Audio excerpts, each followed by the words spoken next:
Right, we're going to look at quite a specific use case for the radial blur filter in photo. What we're going to do is use it to add some more natural looking motion blur to these propellers. But of course it does get a little bit complicated because we want to retain some of the detail behind the propellers here. So firstly, the radial blur filter is currently only available as a destructive filter from the filters menu here. So what this means is we'll have to duplicate our original pixel layer. But here's a little tip. Rather than duplicate the entire image, which is a waste of resources and file size, instead we can grab the rectangular marquee tool here and just click drag a selection over the propellers like so. Then with that selection active, we can go to Layer and Duplicate. So that has now just duplicated a portion of the image. So I'll go ahead and deselect that. Then we'll apply the radial blur filter, found here, to our newly duplicated pixel layer. So we can begin increasing the angle slider. And at this point, what we want to do is click drag on the canvas and recenter the effect around the propeller nose here. So then we just need to fine tune how much blur we want to add. Okay, so that's fine for me. I'll click apply. Then we need to tackle the areas of the plane where we don't want this blur effect. So on this pixel layer, I'm going to add a mask layer. So we'll dive in there and select it. Then I'll pick up the paintbrush tool and let's take the hardness down to 0, and then I'll increase the brush size. Okay, and just across on our color panel, we'll see our default color is set to black, which means we're now removing from the mask. If your color isn't set to black, you can just double click the swatch and drag a slider to make sure it's pure black, like so. So then I'm just going to paint out areas where I want to retain sharp detail, and this includes in between the propellers.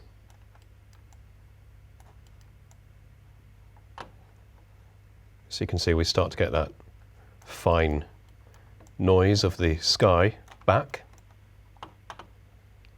like so.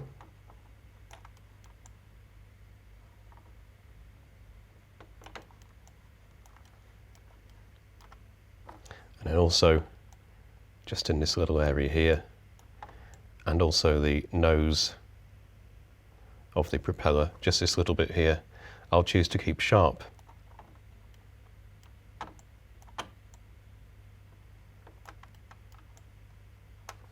Okay, so let's just take a step back and see if we've missed any areas. Just stepping out or zooming out is often a good way just to get your bearings. Right, okay, I think we're good to go. So there's one final step to this, which is, if we just have a closer look, we kind of need to match the radial blur areas here in terms of the grain or noise. So that's really easy. All we do is select the pixel layer again, not the mask layer, go to Filters, Noise, and Add Noise. And we'll just check monochromatic, that's important. And we can just experiment with the intensity until we get the closest match, which for this image seems to be about 8%. So then I'll click apply. And the great thing is now, having added some noise in, if we want to go and fine tune, so I'll select the mask again, select the paintbrush, and this time I'll switch to white. I can do this using the shortcut key. Then we can safely just extend the effect somewhat of the propellers and know that because we've added that noise, we're still going to have a fine grain in those areas. Okay, so let's just preview what it looks like without this effect, and then we'll show the layer again. So we've added a certain degree of extra blur to these propellers. We could have gone a bit more extreme, but I'm saving that for a second example here. So now we're going to tackle this with two separate propellers. And it's pretty much the same procedure as before, we're just basically repeating it. So we can't do two propellers at the same time because with the radial blur filter we can only set one central point for which the blur will be based. So this time I'm going to get the rectangular marquee tool again and just click drag out a selection for the left propeller.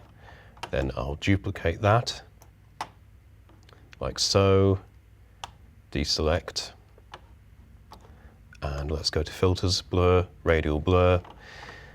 Let's try something a bit more extreme this time.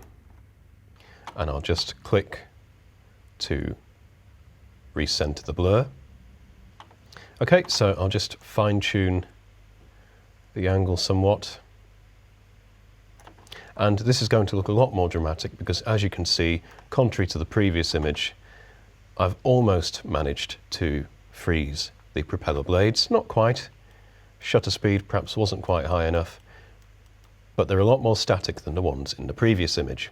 So I'll go ahead and click apply. Then I want to do the same as before. I'm going to add a layer mask, go into the mask,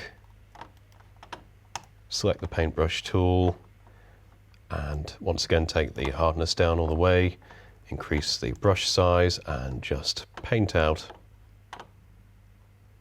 the areas where I want to retain clarity.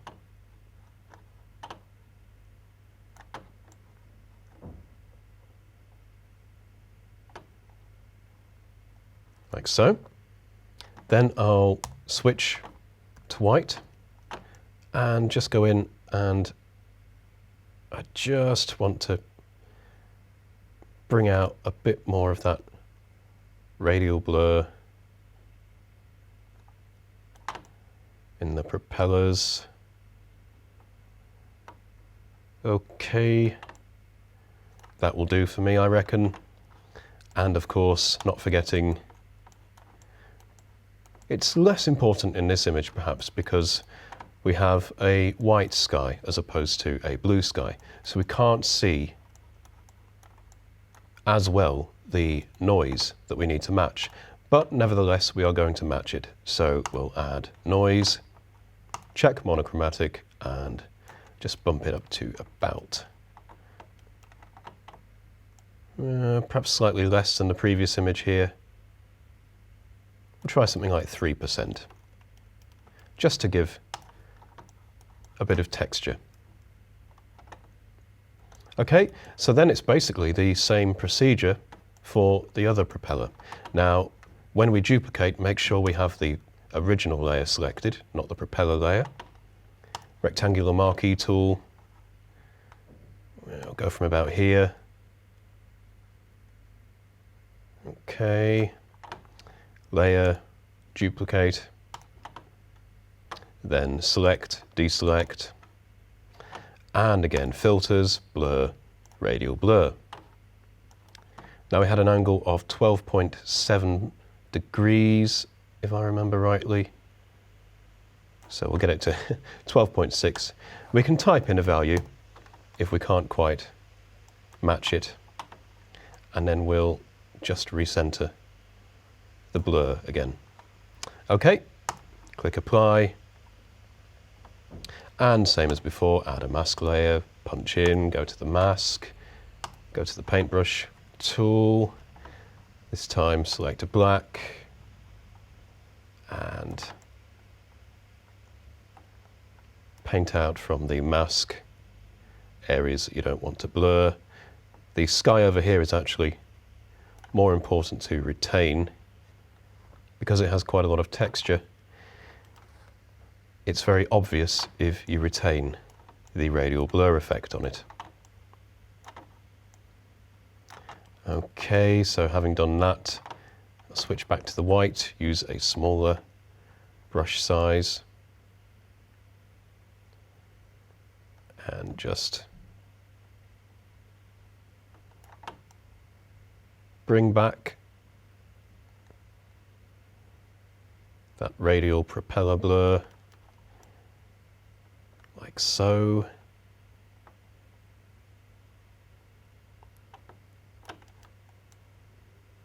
Okay, and as before, we need to match the noise or the grain of the background.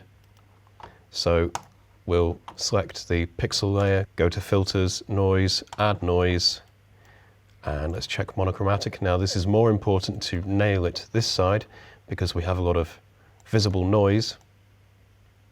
So let's try about 10%. Click Apply. Okay, and while I was busy zooming and panning around there, I noticed that this propeller doesn't quite look right. So once again, I'll go into the mask and select the black. And I'll just bring a bit of the plane back behind the propeller, like so. Okay, so then if we select both of these pixel layers and then uncheck them, let's just zoom in so we can see that a bit better. Here are the original propellers, and then with a bit of crafty masking and radial blur, we've added some movement to them. So there we go, a bit long-winded, but I hope that helps give you a bit of a step-by-step guide for achieving this very specific effect. If you have any questions, please do ask on the official Affinity forums, and don't forget to check out the other video tutorials. Thank you for watching.